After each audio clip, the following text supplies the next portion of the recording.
Well, here's a great question for you actually, because I know your your fingerprints run across a number of different industries, to put it that way. I know you've got touch points in a number of different sectors.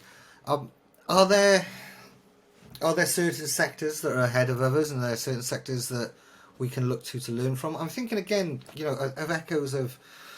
I was having a conversation today with Hilbrand Rostema from Noventum, and we were talking about how in certain areas there are learnings from manufacturing that can look at the software industry. And as we move to everything as a service, there's different sectors. Healthcare suddenly has done one thing. HVAC, I'm always amazed how far ahead HVAC is.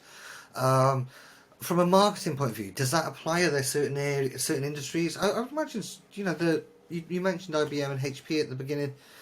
Obviously, kind of pioneers of service to a degree. I know your father was involved in that area. I mean, I would imagine they're much more mature in their understanding of how to market services as an Yes. industry. Yes. So just talk to us about that a little bit. Yeah. So yeah, there are a number of industries where they're more advanced, and it probably has to do, for one, is that these industries are representative of markets that have highly distributed, extremely densely populated installed base. So that you look for IT, IT services. Another one is retail technologies, which in a way, retail technology is an IT. And if you take off the cover, it's a computer under it. Yeah. I guess the same could be said about a lot of manufacturing, but they're not as distributed. Okay.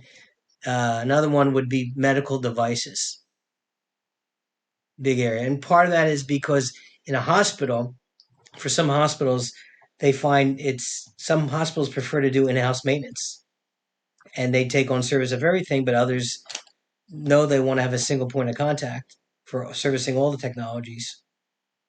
So they'll turn to an external vendor for that. Well, here's a thought on that that's just dropped into my head.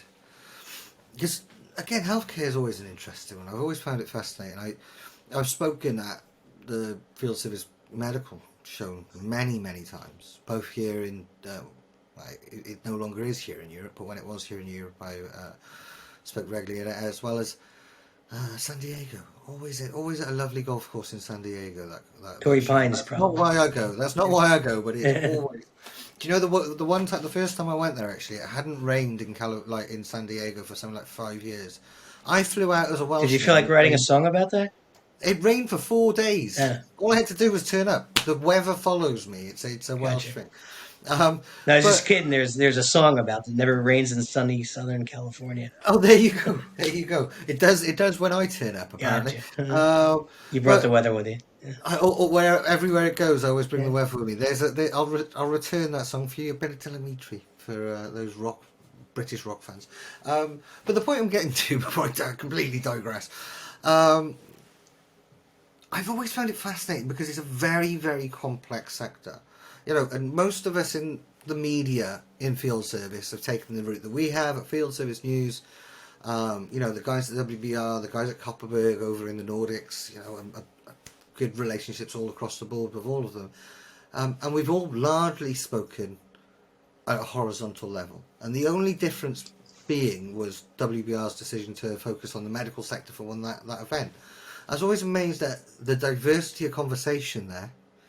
And it struck me the very first time I attended a conference on that, which was in Dublin, funny enough.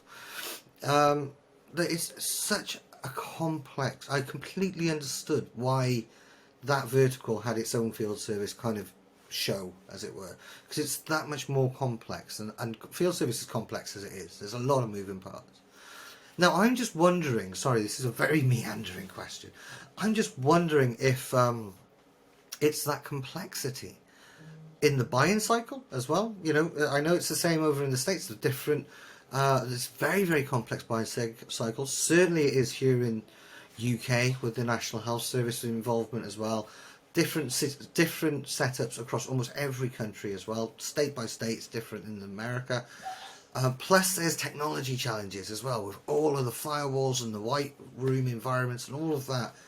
It makes that what's a complex thing even more complex. And I'm wondering if medical and healthcare and those kind of healthcare devices, med tech, I wonder if because of that complexity, they've had to fight to show, or perhaps it's a little bit easier to show where the value is in the service they deliver, because they're not just turning up and with a wrench. I know that doesn't happen anymore, but you know what I mean. The analogy of the guy just shows up with a wrench. Well, medical's always had to be more complex, so maybe they're more advanced, and so therefore, is it a complexity that allows us to showcase our, the true value of our service and the value proposition?